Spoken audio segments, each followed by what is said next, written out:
Senator Rick Scott was interviewed on CNN about whether he does actually want to cut Social Security and Medicare. Let's watch. The fact that the president is now using this as an attack line, was it a mistake to propose this? No. First off, nobody believes that I want to cut Medicare or Social Security. I've never said it. I've never said it. In that same plan, I said Congress needs to once a year tell the American public how they're going to make sure those programs don't go bankrupt, because they're in the verge of bankrupts. And here's the difference between Joe Biden and me. I've never proposed it. In 1975, he has a bill, a sunset bill, and it says it requires every program to be looked at freshly at least every 4 years, not just cost, but worthiness. And Kaitlan, he said, when I argued that we should freeze federal spending, I meant Social Security as well. I meant Medicare, Medicaid, veterans benefits. I meant every single solitary thing in government. So here's the difference. I've never proposed it. He proposed it in a bill, and he fought for it year after year after year. You're talking about what he proposed back in 1975, as almost 50 years ago. But you have said he's twisting your words. But isn't that the same thing that what you're proposing now, what you rolled out last summer? Mine says clear. Mine says clear. If it's worth keeping, we're going to keep it. In his case, okay, he proposed a bill to just sunset everything.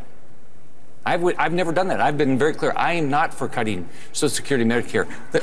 That quote says he proposed it year after year after year to reduce Medicare and Social Security, year after year. I've never done that. I don't believe in that. I think we've got to preserve those benefits.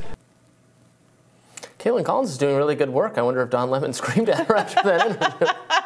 Look, it's a good thing for Americans that everybody is now running away from their efforts to cut Social Security and Medicare. I talked about that Biden clip that he was quoting from. I quoted in my radar yesterday and played the audio of him making that quote in full. That was audio that Bernie used in a campaign ad against Joe Biden back in 2020 for exactly this reason, that a lot of people on both sides of the aisle have routinely suggested cutting these social programs that so many Americans rely on and which are very popular. But what we should learn from this, from both the Biden example and the Rick Scott example, is that everybody, all of these corporate hacks propose cutting Social Security, and they always do so through sneaky ways, like saying they're going to just reevaluate everything on an annual basis. We're going to sunset a huge block of policies without zeroing in on Social Security and Medicare specifically, hoping that it gets under the radar, hoping that the public doesn't notice, and that we all have to stay hyper vigilant. Because I think he's right. I don't think you can really trust Joe Biden to protect these programs any more than you can trust Rick Scott or the Republicans to. Everybody at some point has tried to take a bite out of this particular apple. Yeah, I mean, I think to the point he's getting at there, Joe Biden tried to humiliate Republicans the other day for sometimes expressing and 10 years ago having much more of an appetite to cut these programs, and now Rick Scott is turning around and saying, well, so did Joe Biden. You think Joe Biden was trying to humiliate conservatives last night? No. He had the effect of humiliating them, pointing out hypocrisy on this issue. So Rick Scott's saying Joe Biden is also hypocritical on this issue. I think that's completely fair, but let's be clear. Joe Biden, to his credit, said not all Republicans, he caveated the dickens out of it. He said not all Republicans, this is not a party consensus by any means. But some of you, not 50 years ago, but last week, have specifically said that you wanted to cut Social Security and Medicare. I don't know how many people said it last week. No, they did. They did. And the lead up to midterms. The Mike Lee clip that people pulled up, that was from 10 years ago. Yeah, but I don't have to go back 10 years. I know for a fact, because it was reported on and talked about on the left by left media who talks about these things, not just because it makes the Republican look bad, but because we actually care about protecting these programs around midterms, where Republicans were clear that part of their strategy when they regained the House was going to be that they were going to hold up the debt ceiling specifically to have a war over Social Security and Medicare. This was widely reported in left media. Aren't there some federal programs you would like to see just automatically sunset every couple of years? No, we're talking about Social Security and Medicare. And those are programs that are overwhelmingly popular and that Republicans know they can't come out openly and say they want to cut. Democrats also know they cannot come out openly and say they want to cut them. Even though Democrats have tried to do so, including Barack Obama back in 2012. In 2016, there were a series of hit pieces on Bernie Sanders saying Bernie Sanders didn't respect our first black president and said he was going to primary him in 2012. Well, why did Bernie at that time float the idea that he might challenge Barack Obama in that race? Because Barack Obama was putting feelers out about cutting Social Security.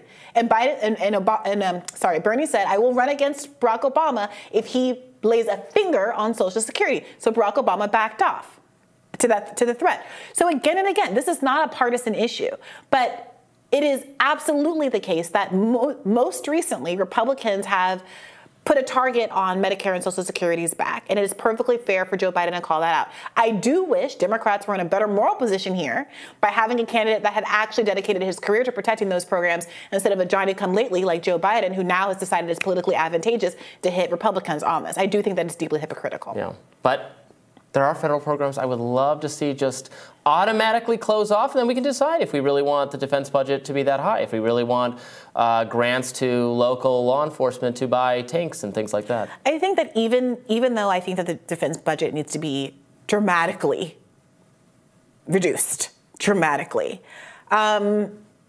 don't think that automatic kind of like routine adjustments to budgets that aren't tied to what actual needs are smart.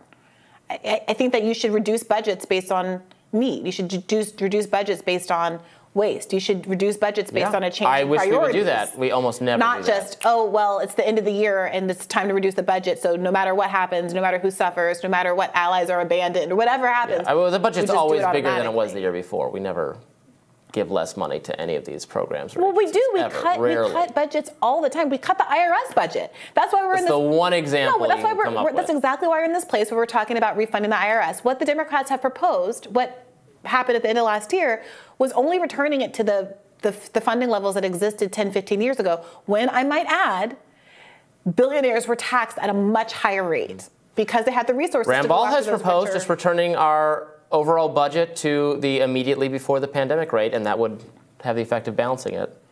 Right.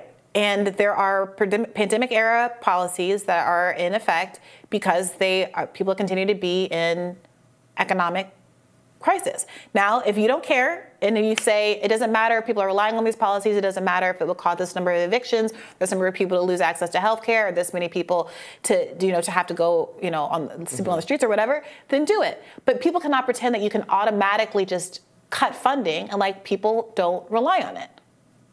I mean, there are political consequences. Unfortunately, we live in a country where the people who pay those the consequences of those kinds of actions are disproportionately poor and they don't vote. So yeah, the government does routinely cut funding to policies that benefit the poor. We saw this child tax credit get dropped in April, even though it literally halved the number of children that lived in poverty in the United States of America. But what you're not going to see is any compromising on something like the repealing the Trump tax cuts. You saw that that SALT tax deduction had a bunch of Democrats and corporate Republicans out against it. You saw that Joe Manchin basically wouldn't pass Build Back Better, in part because there was all of this fight over maintaining corporate tax rates for the rich. I mean, this is why we always spend beyond our means. Democrats don't really show any interest in cutting anything, and Republicans only show a selective, every now and then, interest in cutting only the things that are very popular. Well, some Democrats do have an interest in cutting things like taxes for the rich and wealth tax. Not all Democrats, not enough Democrats to be sure. But even Biden, one of the things that he brought up in a State of the Union speech was this billionaires tax. There are only like 1,000 billionaires in the entire country. What does it say about our democracy?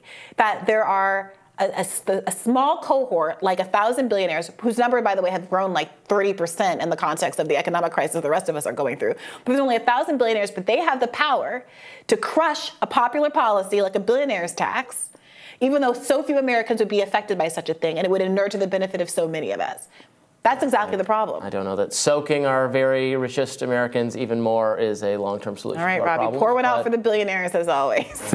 We'll just confiscate their wealth and put them in show Make trials. them pay their fair share, yes. They should pay as much in taxes as their secretaries do. They do pay way more than their secretaries. Zero in taxes. Jeff Bezos paid zero in taxes. All right, more Rising right after this.